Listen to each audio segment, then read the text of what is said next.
My daughter kicked me out of my own house on the day I turned 65. She said it was for my own good. I couldn't handle things alone anymore, that the doctor had recommended it.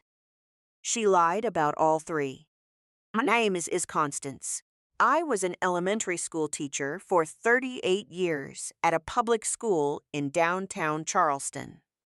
I was widowed at 42 when my daughter was 14 and my heart was still stubborn enough not to collapse. I worked until my knees gave out, and when I retired, I saved every penny of my pension with the exact same discipline I used to grade thousands of notebooks over my lifetime. I never told a soul how much I had put away, not my daughters, especially not my daughter. It all started with a dizzy spell, just one. Thursday morning, while I was watering my potted ferns on the front porch, I had to sit down on the old heart pine floorboards. I took slow breaths, and 20 minutes later, I was back on my feet brewing my coffee. I didn't black out. I didn't fall. I didn't hit my head. Yet, when my daughter found out that very night. Because I told her myself, never imagining what would follow. Her reaction was entirely out of proportion. Her eyes didn't show fear. They didn't show love. They showed movement. It was as if her mind was already calculating distances and signing paperwork. Very next day, she showed up at my door with her husband, both dressed like they were heading to a corporate board meeting on a Sunday morning. Son-in-law stepped into the entryway, scanning the walls, the ceiling, the courtyard, that unbearable habit of his. Always calculating the market value of things that didn't belong to him. My daughter had a manila folder tucked under her arm. "Mom, this can't be on," she said before she even sat down, without once asking how I felt. We had a long talk with Dr. Evans. A dizzy spell can be the first signs of something serious. You need constant supervision. This house is way too big for you. Living alone here is a risk we simply can't allow anymore. I held my coffee mug with both hands and said absolutely nothing. My son-in-law cleared his throat. "We found a really great place, Constance. Modern, on-site doctors, beautiful gardens, recreational activities. It's out in the suburbs, past Mount Pleasant. It's not cheap. You have your pension and your savings. You can easily afford it." He unfolded a glossy color brochure. An assisted living facility, plastered with photos of elderly women, sitting in armchairs, staring at a television. I looked at the two of them, at her actively avoiding my eyes, him flashing that cheap car salesman smile that had never once inspired an ounce of trust. Not since the day my daughter brought him home 12 years ago. I thought about my father, who died in his own bed, surrounded by his garden. I thought about my mother, who swept her own front porch until 3 days before she passed. I thought about 38 years of waking up before dawn to arrive on time at a public school where nobody ever handed me a damn thing. "All right," I said. "Let me think about it." My son-in-law took that silence for surrender. I watched his shoulders physically drop in relief. What they didn't know was that I had spent my entire life learning how to read people. 38 years, standing in front of a classroom of kids teaches you exactly how to spot the one who actually understands the lesson, the one who's just faking it. And those two, sitting in my antique wooden chairs, with their folders and their glossy pictures of manicured lawns, had understood absolutely nothing about who I was. I spent the next 3 days just watching. My daughter dropped by twice under the guise of bringing me groceries. The first time, I stayed in the kitchen while she roamed the house, footsteps, trying and failing to be stealthy. I heard drawers sliding open in my bedroom. The second time, I walked into my own bedroom unannounced and caught her standing right in front of my dresser, a drawer pulled halfway out. She looked up at me with a tight, brittle smile and claimed she was looking for a scarf she'd given me years ago. It was the middle of May in South Carolina, 90 degrees of suffocating heat. I didn't fall asleep right away that night.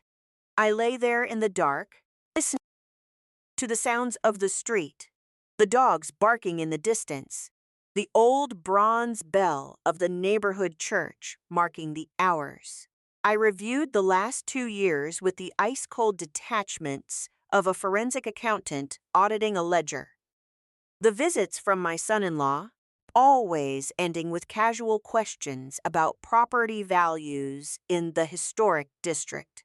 My daughter's offhand comment about how the old historic homes downtown were being bought up for top dollar by boutique hotel chains. My son-in-law brought over a buddy of his who just happened to be a real estate broker, whom I politely ushered out of my living room, making it crystal clear I wasn't interested in appraisals of any kind. It all clicked together with a clarity that physically ached, not because it surprised me, but because it was coming from my own flesh and blood. On the 4th day, I called a cab and went to the bank. My wealth manager, Arthur, had known me for 15 years. If he was a serious man, short on words and heavy on respect, I had called him before leaving the house. And by the time I walked through the glass doors, he was already waiting in the lobby with a glass of water, sparing me the indignity of standing in line at a teller window. I explained the situation to him with the exact same precision I used to teach a math lesson. My intent was absolute, left zero room for misinterpretation. We moved the entirety of my long-term funds into an irrevocable blind trust. Nobody could touch a single dime without my physical presence, my wet signature, and biometric verification. In the event of my death, capital would not go to my daughter or her husband. Every last cent would go to a scholarship foundation for elementary school girls in rural South Carolina, managed by the State Board of Education. Arthur peered at me over the rim of his reading glasses when he reviewed the final instructions. "Constance," he said, his voice dropping to a murmur, "this leaves your daughter with access to absolutely nothing." "I know," I replied, signing the bottom of each page with the same steady cursive I'd used on chalkboards for decades. I walked out of the bank just past 11 in the morning. The downtown Charleston sun was beating down on the cobblestone streets with a clean, unapologetic force. I walked slowly down the sidewalk, taking in the pastel facades of the antebellum mansions, the iron gates in the distance. People walked right past without giving me a second glance. Just an older woman with neatly styled white hair, simple clothes, and a black leather purse. Not a single soul could have guessed what I had just done. I called my attorney from the cab ride home. Mr. Vance was the son of an old teaching colleague of mine who had passed away years ago, and he treated me with the deep reverence of someone who has known you since childhood. I told him I needed an urgent appointment that very afternoon. It was about the house, and it couldn't wait. I walked into his office at 4 o'clock sharp. The room smelled like varnished mahogany and old legal volumes, a scent that, to my mind, has always represented order and absolute certainty. Mr. Vance listened to me without a single interruption, taking meticulous notes with a fountain pen in a black leather-bound notebook. When I finished detailing exactly what I wanted, he looked up and asked if I was entirely sure. More sure than I've been of any other decision in my life, I told him. We spent 2 hours drafting the paperwork. What I signed that afternoon was this: the complete ownership of my home, a historic Charleston singles house with double piazzas and a walled courtyard on one of the oldest streets south of Broad, was transferred to the State Teachers College on the strict condition that the property be converted into a community library and tutoring center for underprivileged children. I retained a full life estate. I would live in my house until the very last day I drew breath. Nobody could force me out. Nobody could alter the property. And, most importantly, the house was instantly stripped of all commercial resale value. From that exact second forward, no real estate agency could flip it. No boutique hotel developer could gut it. The loot was gone. Mr. Vance sealed the documents and handed them to me in a heavy navy blue folder. He walked me to the door with a quiet, respectful nod that moved me far more than I had anticipated. Outside, the late afternoon air smelled of damp earth and fried dough from a street vendor on the corner. I allowed myself the indulgence of buying a warm, sugar-dusted funnel cake, eating it standing right there on the pavement, before calling for a cab. On the ride back, my phone buzzed. It was my daughter, I answered. "Mom, where are you?" "I went to the house and you aren't there." "I brought dinner. We're worried sick." "I had some errands to run," I replied, my voice perfectly level. "I'm heading back now." There was a brief, loaded pause on the other end of the line. "Are you okay? You went out alone?" "Mom, you have to tell me when you leave the house. We talked about this. It's not safe for you to be out on the streets by yourself. I walked to that school by myself for 38 years. Sweetheart, I think I can still manage." I hung up before she could formulate a response. I got home at 6 in the evening. The sun was just starting to dip, and the historic brick of the facade was catching that soft, burnt orange glow that I always loved at that hour. I stepped inside, locked the heavy door with my old brass key, walked down the hallway to the kitchen, and put the kettle on for tea. I sat at the head of my dining room table, placed the navy blue folder flat on the polished wood, opened it, and reviewed every single page once as last time. Not because I harbored any doubts, 'cause I liked looking at it. I liked the heavy permanence of those signatures. I liked the name of the institution that would inherit my home. I loved picturing the neighborhood kids sitting in my chairs, deeply buried in books. Then I heard the engine of a car parking out front, 2 sets of footsteps on the cobblestones, a key sliding into the deadbolt. My daughter had kept a spare copy for years. I had given it to her myself when I took a trip up to Atlanta to visit a cousin.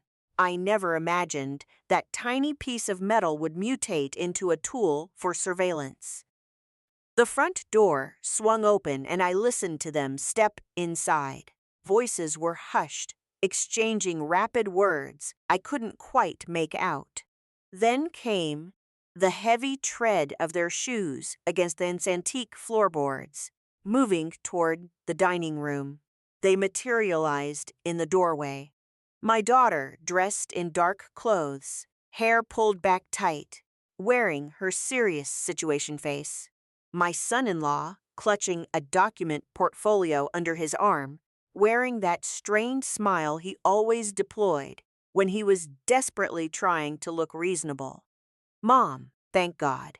You had us terrified," my daughter said, stepping forward to press a kiss to my cheek. I received it without moving a muscle, pulled out chairs, and sat down without waiting for an invitation. My son-in-law set his portfolio on the table with calculated, practiced discretion. My daughter clasped her hands together.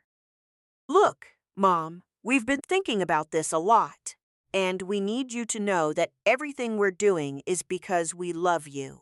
That dizzy spell on Thursday was a wake-up call for all of us. You, all alone in this massive house, the stairs, the upkeep, carrying all that responsibility just isn't fair to you. That assisted living place we found has a doctor on call 24/7. They have activities, companionship. You'd finally have peace of mind. My son-in-law seized the pocket of silence to flip open his portfolio. We brought some paperwork, Constance. Nothing complicated at all. Just a power of attorney. So we can manage your accounts and take care of the house maintenance while you get settled at the facility. We've also got the admission forms for center. We just need your signature in 3 places. He slid the stack of papers across the polished toward me. I stared at them without lifting a finger. Bold heading on the top document read, General Power of Attorney for Property and Financial Management. It was precisely what I had anticipated. With a few strokes of a pen, my son-in-law could list my house on the market by Friday, and they drained my bank accounts before I had even unpacked my bags. The nursing home. I picked up my teacup with both hands. Since when does managing my daily vitamins require absolute dominion over my financial assets? I asked, keeping my voice low and dangerously calm. My son-in-law blinked. My daughter jumped in, her voice rushing. It's just legal jargon, Mom. It's standard boilerplate. It's only meant to protect you. Protect me from what, exactly? Silence draped over the table. I kept going. From losing my mind, perhaps? From forgetting things? From reaching a point where I can no longer make my own decisions? That's the narrative you're spinning, isn't it? Mom, please don't get like this. I am not getting like anything, I replied, dropping into the exact chilling register I used when a student claimed they hadn't understood a concept I had just diagrammed 3 separate times. I am asking a very direct question. My son-in-law leaned back hard against his chair and crossed his arms over his chest. Constance, let's be practical here. This property is sitting on a gold mine. The neighborhood is gentrifying rapidly. Out-of-state investors are circling. If we put it on the market right now, we can lock in an incredible price. More than enough to cover your facility for years, with a massive cushion left over for emergencies. You would literally never have to worry about a thing. There it was, stripped of the cheap wrapping paper of filial concern. Just cold, hard cash and raw brick. My daughter looked at him with an expression I couldn't quite decode. Relief that he had finally said the quiet part out loud? Residual shame? Probably a toxic cocktail of both. I reached out, picked up the navy blue folder resting beside my cup, and dropped it dead center on top of my son-in-law's paperwork. What is that? My daughter asked. I flipped the cover open slowly. This morning, I paid a visit to Mr. Vance, I said. And this afternoon, I took a trip to the bank. My son-in-law shifted, sitting up a fraction of an inch. Without rushing, keeping my voice perfectly level, I explained exactly what I had done. The donation of the estate to the college, life estate agreement, the absolute legal impossibility of any commercial sale, the blind trust at the bank, irrevocable clauses binding it all together. As I spoke, the blood drained out of my son-in-law's face. It was actually fascinating to watch, like witnessing the sun vanish abruptly behind a massive, dark thundercloud. My daughter sat frozen, her lips parted in silent shock. When I finished speaking, the silence in the dining room was absolute, suffocating. My son-in-law was the first to snap. He shoved himself out of his chair with such violence that the heavy table rattled. "Are you out of your mind?" he spat. Every last trace of that polite, reasonable facade had evaporated. "You just gave away a multi-million-dollar asset. Do you have any concept of what this property is worth? Do you know what we could have built with that kind of money? We have been planning this for months. Months! We needed that capital injection for the business. We are drowning in debt you can't even comprehend, and you just sign it all away behind our backs, without even consulting us? Like we don't have any rights to it?" I looked up at him, unblinking. "Don't," I said. "You have absolutely no right to this house. You have no right to my savings. You have no rights to anything I do not freely choose to give you. And today, I made the choice not to give it." My daughter finally found her voice. It sounded different now. Smaller. Hollowed out. It sounded exactly like the 14-year-old girl who had clung to me the night her father died. "Mom, why? Why would you do this without even talking to me?" I shifted my gaze directly to her, erasing him from the room entirely. "'Cause you rifled through my dresser drawers while I was in the bathroom," I told her. "Because 2 weeks before I ever felt dizzy, your husband brought a real estate broker into this very room without my permission. Because the night I had that dizzy spell, you didn't ask if I was okay. You asked which bank held my retirement accounts. 'Cause the last 2 years of your lives have been nothing but a calculated dress rehearsal for this exact moment. You know it, and I know it. We've just both been playing a polite little game of pretend." My daughter dropped her gaze to the floor. Her hands gripped each other so tightly. On the tabletop, her knuckles turned white. My son-in-law snatched his portfolio off the table. "Isn't over," he snarled. "There are legal avenues to reverse a property transfer if the donor wasn't of sound mind. Dizzy spell is a textbook symptom of cognitive decline. We can petition a judge for a medical evaluation. We can easily prove you lacked the mental capacity to sign those papers."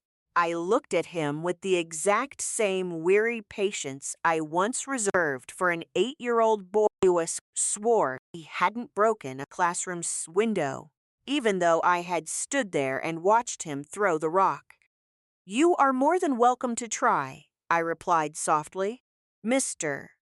Vance has been from practice law since this county for 30 years. Those documents are wrapped in iron. If you need the phone number for the probate court to file your grievance, I'd be happy to look it up for you." He turned and walked out without another word. His footsteps down the hallway sounded radically different than when he had arrived. Shorter, heavier, defeated. My daughter remained frozen in her chair. We didn't speak for a long time. I listened to the heavy front door slam shut, engine roaring to life, the sound of the tires fading down the street, until the historic district settled back into its ancient, familiar silence. "Do you hate me?" my daughter whispered into the quiet room. "No," I answered, and it was the absolute truth. "I am deeply disappointed in you." "There is a vast difference." She nodded, still refusing to meet my eyes. "He convinced me," she said, her voice trembling, piece by piece. "He kept telling me that keeping a house this size for one person was a waste, that you wouldn't be able to handle the maintenance. That cashing out now was smarter than waiting for the inevitable. I fought him on it at first. He always has a counter-argument for everything. And eventually, I just started believing him." "I know," I told her. "How could you possibly know that?" "Because I have known you since, before you drew your first breath," I replied. "And Because I know exactly what it sounds like when a person is reasoning for themselves versus when they are simply parroting lines that someone else has spent months patiently installing in their brain. My daughter began to cry, not hysterically, but with a quiet, hopeless kind of weeping that is infinitely worse to witness. I didn't cross the room to hold her. I stayed right where I was, my hands wrapped around a mug of tea that had long since gone cold, just waiting. What you did here wasn't a math error, I told her since the ragged sobbing had finally started to subside. It was a choice. You have to take ownership of that. And you have to decide exactly what kind of woman you want to be when you wake up tomorrow. She nodded slowly. Are you ever going to forgive me? She asked. That entirely depends on you, I answered. Not on me. She left shortly after that, without the blue folder, without the power of attorney documents. She walked out with swollen eyes, moving with the heavy, dragging steps of someone carrying a crushing weight they haven't quite figured out how to put down. I locked the heavy front door behind her and walked back into the dining room. The navy folder was still resting on the table. I picked it up, carried it into my bedroom, and tucked it into my nightstand drawer, right next to my rosaries and a framed photograph of my husband from when we were 30 years old, back when the world felt exactly as massive as it truly was. That night, I slept a deep, unbroken sleep. Months that followed were unlike any other chapter of my life. The college sent over architects and community directors. They sat at my dining room table, drinking my coffee, listening intently to my terms before they dared to touch a single load-bearing wall. We agreed that the rear wing of the property, the 3 rooms opening out onto the courtyard and the old carriage house, be transformed into the library and the tutoring center. The front wing of the house, my 2 bedrooms and the main kitchen, would remain my absolute, untouchable sanctuary. Yes, they built a separate entrance down the side alley so the kids wouldn't have to walk through my private living space if I wanted my privacy. But the truth was, I almost always wanted them there. I loved standing in the doorway of the grand parlor, now a sprawling library, watching the long oak tables covered in open notebooks. I loved the harsh scrape of chairs pushing back against the floorboards, the hum of volunteer tutors breaking down long division or verb conjugations, the sharp crack of brand-new textbook spines smelling of fresh ink. It was the exact same symphony of noise that had scored my entire life for 30 years. I figured that was probably why I felt so profoundly at peace inside that highly organized chaos. One Tuesday afternoon, I wandered in with my coffee mug just to see how the session was going. There was a little girl, maybe 10 years old, sitting all by herself at the far end of a table. She was staring a hole through her worksheet, but her pencil wasn't moving. I walked over. "What are we working on?" I asked, pulling up a chair beside her. "Fractions," the girl mumbled, not taking her eyes off the paper. "I don't get it at all." "Fractions are just about the most honest thing in the world," I told her. "They tell you exactly how much you have and exactly how much you're missing." The girl finally looked up at me. "What do you mean?"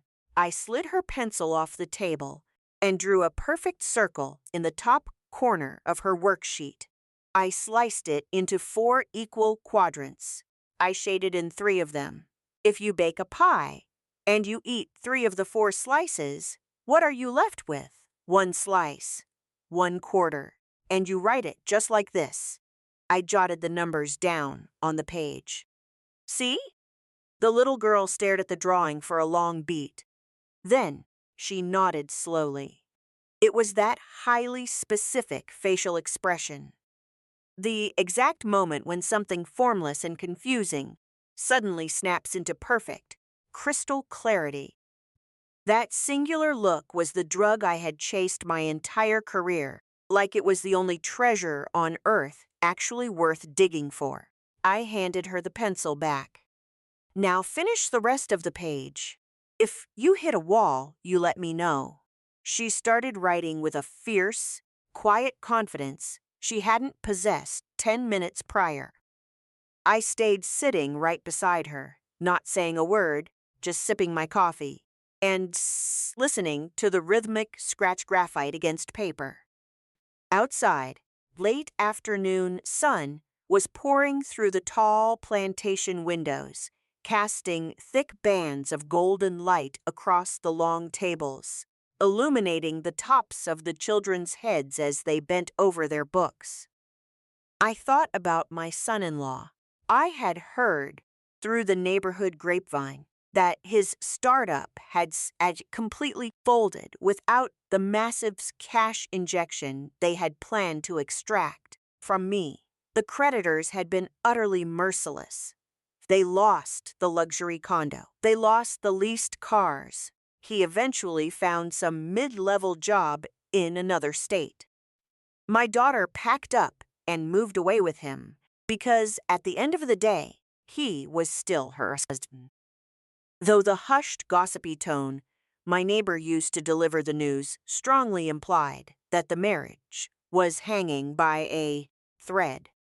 I didn't feel a dark sense of satisfaction hearing about their ruin. I didn't feel sadness either. I just felt that profound, eerie calm you get right after a brutal thunderstorm, the kind that's been brewing on the horizon for weeks, finally breaks, violently empties itself out, and moves on, leaving nothing but a vast, washed clean sky in its wake. My daughter called me exactly once, about 3 months later, not to beg for money, just to ask how I was doing. The conversation was brief, stripped of any hidden agendas. Told her I was doing well. I asked how she was holding up. She admitted that things were incredibly hard, said she was finally learning how to manage on her own. I told her that was the singer's most valuable lesson she could ever learn. It was a long, heavy silence at the end of the line, one that neither of us bothered trying to fill with cheap, empty words. And then we said our goodbyes. Maybe there will be more phone calls down the road. Maybe there won't. That's a fraction too, isn't it? Calculating exactly how much of something you have left and how much is permanently gone. One Sunday morning, when the tutoring center was locked up and the house was entirely mine, draped in its ancient, familiar silence, I walked out to the courtyard to water my ferns. The exact same potted plants I had been tending the morning of the dizzy spell that triggered the avalanche. The fronds were lush and firm, growing wildly in every direction with that quiet, stubborn resilience you only see in plants that aren't overly coddled. I rested my palm against a cool, damp leaf, thought about the sheer magnitude of what that Thursday had set into motion, entirely without my knowledge. I thought about the staggering sum of times in my own life I had confused asking for help with hoisting a white flag of surrender. I thought about the 38 years of walking blindly into a classroom, having no earthly idea what the day would bring, walking out knowing I had taught a concept that someone was going to carry with them for the rest of their natural life, tucked the watering can under the outdoor sink. I walked back into my kitchen. I put the kettle on. I brewed my morning coffee with the exact same meticulous care I always had. I poured it into my favorite blue and white ceramic mug, one I bought at a local artisan market so many decades ago I couldn't even put a year on it. sat down in my chair, one at the head of the table, the one that has always belonged to me. Outside, sounds of the historic district waking up began to drift through the glass. The rumble of a delivery truck, pigeons shuffling on the slate roofs, the old bronze bell of the church unhurriedly striking 8 o'clock. I took a sip of my coffee. I am Constance. I was a teacher for 38 years, and I learned that the hardest lesson to teach isn't printed in any textbook. It's this: nobody, absolutely nobody, has the right to decide what you are worth or how much living you have left to do. You are the only one who gets to decide that. With your own signatures, with your own two hands, with the cold, hard clarity of someone who knows the exact uncompromising price of every single hour of their life. Because you sat there and counted them all, one by one, without anyone ever handing you a damn thing. Sometimes we confuse asking for help with giving up, and that is the fatal flaw. Constance didn't sit around waiting for a white knight to ride in and rescue her. She picked up her own pen, signed her own papers, dictated the exact value of her own life. The true beauty of the story isn't that she managed to keep her house. It's what she chose to do with the bricks and mortar once she won the war. She weaponized it into a beacon for others. Because real, unshakable dignity isn't something you lock away in a vault. It's something you pass down. And once you do that, no one can ever take it from you. Stories was dumbstructed and recreated by artificial intelligence with the purpose of entertaining while simultaneously sharing a narrative meant to inspire deep reflection and quiet strength in your everyday life. This narrative is a work of fiction, developed and reimagined through the use of artificial intelligence, whose sole purpose is to provide entertainment as well as encourage personal reflection and resilience in the daily lives of its audience. Characters, names, locations, and the various situations depicted throughout this story, including Constance and her family members, are entirely products of imagination or are used in a purely fictitious manner. Any resemblance to actual persons, living or dead, or to real-world events, is entirely coincidental and accidental. Furthermore, it is crucial to clarify that all legal, financial, medical, and estate planning processes detailed within this story, such as the establishment of blind trusts, property donations with life estates, powers of attorney, or discussions of cognitive diagnostics, have been heavily simplified for strictly dramatic purposes. Therefore, under no circumstances should the content of this narrative be interpreted or utilized as formal legal, financial, medical, psychological, or professional advice of any kind. It is highly recommended that, should you face any questions or situations regarding the management of your own estate, real estate assets, physical health, or family dynamics, you always seek the direct guidance of certified and duly qualified professionals within your specific jurisdiction. The creators and distributors of this written or audiovisual material assume no liability whatsoever, either directly or indirectly, for any decisions, actions, or consequences that may arise from the interpretation or application of this information.